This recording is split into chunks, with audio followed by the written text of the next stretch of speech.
Imagine this: you're about to pull off the perfect crime. A crime so meticulously planned, so flawlessly executed, that no one will even suspect it happened. But here's the catch: what if, after the heist is done, the hardest part isn't getting away with it? What if it's living with the consequences of your own actions? Allan Pace and his crew didn't just rob a facility, they robbed themselves of peace, of trust, and ultimately, of their futures. This is the story of how one heist, one mistake, would unravel everything. The perfect crime. But at what cost?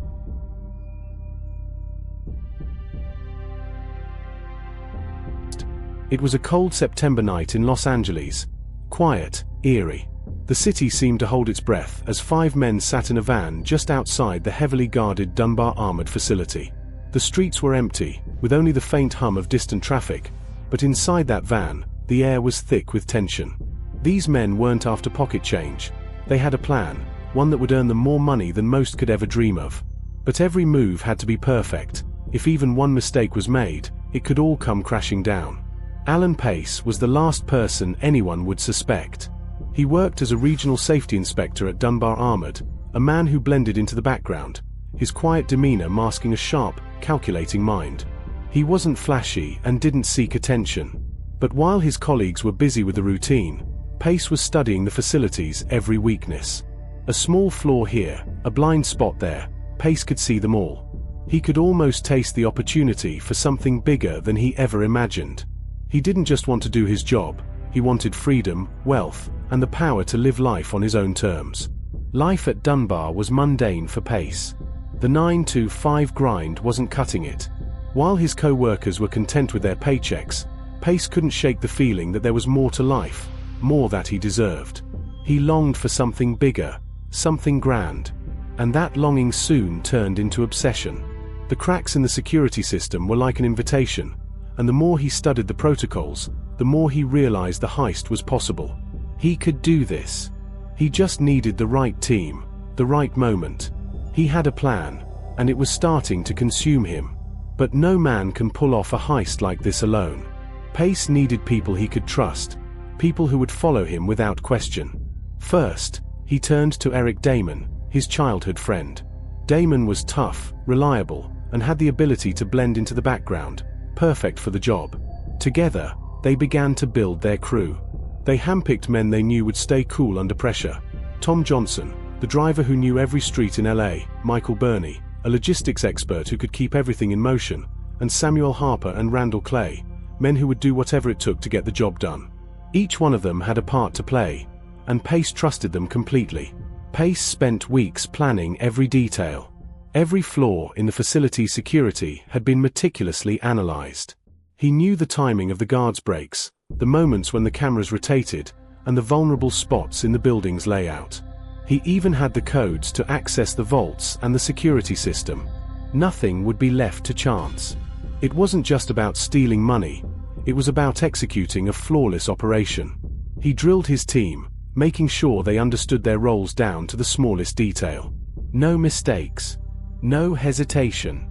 This was their chance to change everything. The night was upon them. It was just after midnight when they rolled up to the Dunbar facility. The city of LA was quiet, the streets empty. The U-Haul truck they used to transport the cash blended in with the surroundings, unnoticed. It was a simple, unassuming vehicle. But inside it, 5 men sat on the edge of something that could either make them wealthy or ruin them completely. Allan Pace gave the signal. The van doors opened. The men stepped out, ghosts in the night, moving quickly, silently. This was it. There was no turning back now. The team made their way to the rear entrance of the facility. Pace led the way, confidently punching in the security code that gave them access. Inside, it was dark, the only light coming from emergency exits. The hallways echoed under their footsteps, but they moved quickly, avoiding security cameras and following Pace's every lead. The vault was ahead. It was their goal. The millions of dollars they'd been dreaming about. But every step they took felt like the ticking of a clock. Time was running out, but they couldn't afford to rush. The vault was more than just a room full of money. It was the culmination of all their planning. The massive metal door stood between them and their future. The crew worked in tandem, silent but efficient. Pace had the codes. With a practiced hand, he unlocked the vault, and it swung open to reveal rows upon rows of cash. $20, $50, and $100 bills, untouched, waiting to be taken. The men moved swiftly, stuffing duffel bags with cash, each one heavier than the last. The plan was going perfectly, and with each bag they filled, the reality of what they were doing hit them harder. The money was loaded quickly. Tom Johnson and Samuel Harper worked together, moving the heavy bags as fast as they could without making a sound.